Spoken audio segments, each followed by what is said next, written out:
ఓం శ్రీ గురుభ్యో నమః. శ్రీమాత్రే రామానుజాయ నమః. శుక్లాంబరధరం విష్ణుం శశివర్ణం చతుర్భుజం ప్రసన్నవదనం ధ్యాయేత్ సర్వవిఘ్నోపశాంతయే.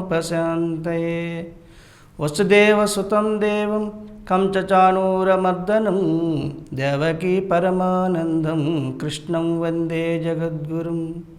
జై శ్రీమన్నారాయణ. ఈగల మీడియా ప్రేక్షకులకు నమస్కరిస్తూ ఈరోజు మనము రోహిణి నక్షత్రం వారు మరి ఎవరిని ఆరాధించాలి, ఏ దేవుణ్ణి మనం పూజించాలి అనేటువంటి విషయాన్ని మనం చెప్పుకుంటూ ఉన్నాం.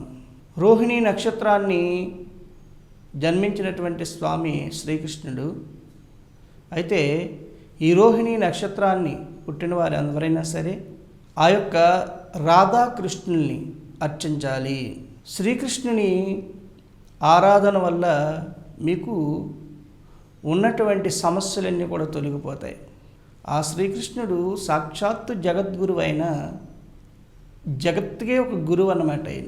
ఈ జగత్తుని ఉద్ధరిందామని రాముడు వారు మానవుల యొక్క విధానాన్ని, జీవన విధానాన్ని చెప్తే ఆ మానవుడు ఎలా ఉండాలి, తన ధర్మ విచక్షణ ఎలా ఉండాలనేటువంటి విషయాన్ని శ్రీకృష్ణుడు చక్కగా గురువుగా బోధించినటువంటి స్వామి. అందుకని ఆయన జగద్గురువు అన్నారు.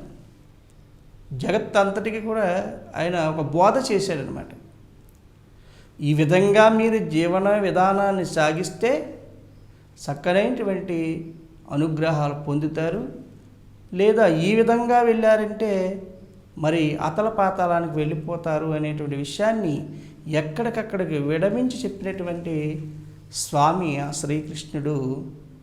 చక్కగా మీరు ఈ రోహిణి నక్షత్రాన్ని జన్మించిన వారు ఎవరైనా సరే, చిన్న పెద్ద అందరూ కూడా ఆ శ్రీకృష్ణుని ఆరాధిద్దాం, శ్రీకృష్ణుని ఆరాధన చేయండి.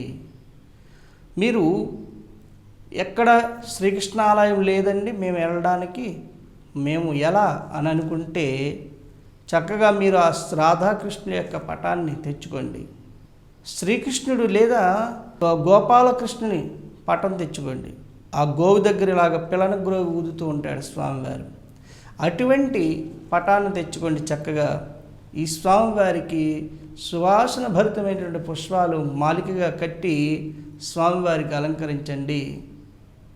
చక్కగా సువాసనాభరితమైనటువంటి పుష్పాలు మరి ఆ స్వామివారికి అర్చన చేయండి.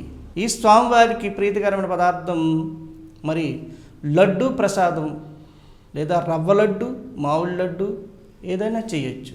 లేదా తీపి బూందీ ప్రసాదాన్ని పెట్టండి. మీ ఇంట్లో మీ బూందీలు ఇవన్నీ తయారు చేయలేమండి, లడ్డూలు మేము తయారు చేయలేము అని అన్నారనుకోండి, చక్కగా మీరు పాయసం తయారు చేయండి. పాయసం తయారు చేసి ప్రతి శనివారం కానీ ప్రతి ఆదివారం కానీ ఆ శ్రీకృష్ణునికి ఈ యొక్క విధంగా పూజ చేసి మీకు అనుకూలమైనటువంటి ఆదివారం కానీ శుక్రవారం కానీ అనుకూలంగా ఈ 2 వారాలు ఏదో వారాన్ని ఎంచుకొని స్వామివారికి ఆరాధన చేయండి. స్వామివారి యొక్క అనుగ్రహాన్ని పొందండి. చక్కగా స్వామివారికి ఇలాగ మీరు ప్రతి వారము ఇంట్లో చేసుకోండి. లేదు మీకు దేవాలయం ఉంది పక్కనే, మీరు ప్రతిరోజు వెళ్ళండి. ఒక చక్కనైనటువంటి పుష్పాలు తీసుకోండి.